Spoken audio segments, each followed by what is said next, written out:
যারা ইউরোপ যাওয়ার জন্য পাগল, যে যে কোনো মূল্যে ভিসা লাগিয়ে যেতে পারলেই হলো। আর আমাদের দেশের শিক্ষা ব্যবস্থার যে অধপতন, যেভাবে এখানে মানুষের মেধার মূল্যায়ন নাই, খালু মামা চাচার মাধ্যমে যে কেউ যে কোনো প্রকার জবে অন্তর্ভুক্ত হতে পারে, কিন্তু যোগ্যতা দিয়ে সে সঠিক জায়গায় পৌঁছতে পারে না। এই জন্য আমাদের দেশের লক্ষ লক্ষ মেধাবী সন্তান এই দেশকে ছেড়ে দিয়ে বিদেশে পাড়ি জমাচ্ছে ব্রাইট ফিউচার, উজ্জ্বল ভবিষ্যতের আশায়। কিন্তু আমি কিন্তু ইউরোপ ঘুরলাম, আমি তাদের উজ্জ্বল ভবিষ্যতের যে সামারি দেখলাম, সেই সামারি আমি তাদের সামনেও বলে এসেছি যে ভারতের মুসলমান আর ইউরোপের মুসলমানদের মধ্যে কোনো পার্থক্য নাই অবস্থানগতভাবে, এতটুকু যে ভারতের মুসলমানদের উপর জুলুম হয়, অত্যাচার হয়, আপনাদের উপর হয় না। আপনাদের কাছে মানবাধিকার আছে, সব কিছু আছে, এভরিথিং আছে, সুযোগ সুবিধা আছে, কিন্তু মূল মেইন স্ট্রিমে প্রভাব বিস্তার করার মতো কিছু নেই। আজ বাংলাদেশে যদি 16 থেকে 20 কোটি মুসলমান থাকে, পাকিস্তানে যদি 16 থেকে 20 কোটি মুসলমান থাকে, তাহলে ভারতে 30 থেকে 40 কোটি মুসলমান আছে। এই 16-20 কোটি আর ওই পাকিস্তানের 16-20 কোটি মুসলমানের কয়টা ডাক্তার, কয়টা ইঞ্জিনিয়ার, কয়টা বিজ্ঞানী, কয়টা সরকারি চাকরিজীবী? আর ভারতের 30 থেকে 40 কোটি মুসলমানের কয়টা ডাক্তার, কয়টা ইঞ্জিনিয়ার, কয়টা সরকারি চাকরিজীবী, কয়টা পুলিশের অফিসার, কয়টা আর্মির অফিসার? পার্সেন্টেজ বের করেন। তথা দেশের মূল স্রোতে তাদের কোনো অবস্থান নাই, তারা আউট। ঠিক আমাদের যেই জেনারেশনগুলো যাচ্ছে মনে করছে ব্রাইট ফিউচারের আশায়, এমন সিস্টেম তৈরি করা আছে, ওখানে এমনভাবে ট্যাক্স এবং টোকেন আরোপ করা আছে যে আপনি লিমিটেড ইনকামের বাইরে যেতে পারবেন না।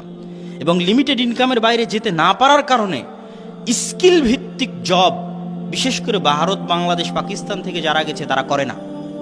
ওই ভারতের মুসলমানেরা যেমন মুম্বাইয়ে যোগালি খাটে, এই দেশ থেকে যারা গেছে যতই স্টুডেন্ট ভিসা নিয়ে যাক, স্টুডেন্ট ভিসা কমপ্লিট হওয়ার পর এরা কী হয়ে যায়? ফুড পান্ডার ড্রাইভার হয়ে যায়, ট্যাক্সি ড্রাইভার হয়ে যায়, সুপার শপ খুলে সেখানে দোকানদার হয়ে যায়, আর একটা দোকান খুলে সেখানে দোকানদার হয়ে যায়।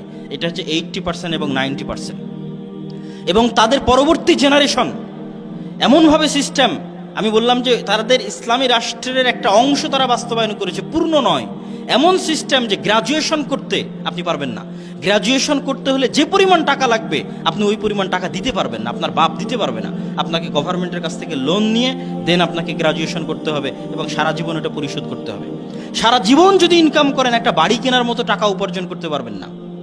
একটা বাড়ি কিনতে হলে আগে লোন নিতে হবে, লোন নিয়ে তারপরে আপনাকে বাড়ি কিনতে হবে। এবং তারপরও আপনার পরবর্তী প্রজন্ম গ্রাজুয়েশন করে ডাক্তার, ইঞ্জিনিয়ার হয়ে দেশের মূল স্রোতে অবস্থান রাখবে, এরকম আমি দেখিনি। বার্মিংহাম গেছি, ম্যানচেস্টার গেছি, লন্ডন গেছি, তাদের ম্যাক্সিমাম হচ্ছে এই অবস্থা। ভারতের মুসলমানদের যেরকম অবস্থা, তাদের স্কিল ভিত্তিক খুব উঁচু লেভেলে বিশ্ববিদ্যালয়ের টিচার হয়েছে, তারপরে কোথাও কোথাও ডাক্তার হয়েছে, কোথাও দেখা যাচ্ছে সরকারি চাকরিজীবী হয়েছে, পুলিশের অফিসার হয়েছে, আর্মির অফিসার হয়েছে, এরকম নাই। সম্মানিত উপস্থিতি, কিন্তু কেন যাচ্ছে? আমাদের দেশে এই যে মেধার অবমূল্যায়ন, ওই দেশে অন্তত পক্ষে আপনার মেধার উপর ভিত্তি করে তো আপনি জব পাবেন, আপনার ন্যূনতম মানবাধিকার সমানভাবে দেশের সকল নাগরিকের মাঝে সমানভাবে বন্টন হবে। কিন্তু ইসলামে কিন্তু এটা সম্পূর্ণ কল্যাণমূলক। ইসলামে আপনার বাড়ি না থাকলে গভর্নমেন্ট বাড়ি দিবে, আপনার শিক্ষা ব্যবস্থা সম্পূর্ণ ফ্রি হবে, আপনার স্বাস্থ্যর সেবা সম্পূর্ণরূপে ফ্রি হবে, আপনার বস্ত্র যদি না থাকে বস্ত্র সম্পূর্ণরূপে ফ্রি দেওয়া হবে। কল্যাণমূলক রাষ্ট্র ব্যবস্থা। এবং ইসলামী রাষ্ট্র ব্যবস্থার আরেকটা মৌলিক মূলনীতি হচ্ছে, বা ইসলামী অর্থনীতির একটা মৌলিক মূলনীতি হচ্ছে, বাড়ির একজন কাজ করলে সবাই খেতে পাবে, এরকম সিস্টেম হতে হবে। আর সেখানে এমন সিস্টেম, আপনার বেটি যদি কাজ না করে, আপনার বউ যদি কাজ না করে, আপনি খেতে পাবেন না। জিজ্ঞেস করে দেখেন যারা ইউরোপে আছে, তাদের জিজ্ঞেস করেন আপনি যে তারা যখন প্রথম গেছে তখন তারা স্ট্রাগলিং করেছে, তাদের বউ চাকরি করেছে, তাদের মেয়েরাও চাকরি করেছে এবং এখনো করতেছে।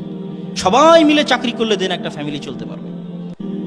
কিন্তু এটা ইসলাম কিন্তু এই ধরনের রাষ্ট্র ব্যবস্থা নয়। ইসলামের রাষ্ট্র ব্যবস্থা হচ্ছে আরো কল্যাণমূলক, আরো এক্সপ্যান্ডিং। কিন্তু তাদের কাছে 80% হলেও ইসলামী রাষ্ট্র ব্যবস্থা আছে, আর আমাদের কাছে 0%ও নেই। সম্মানিত উপস্থিতি।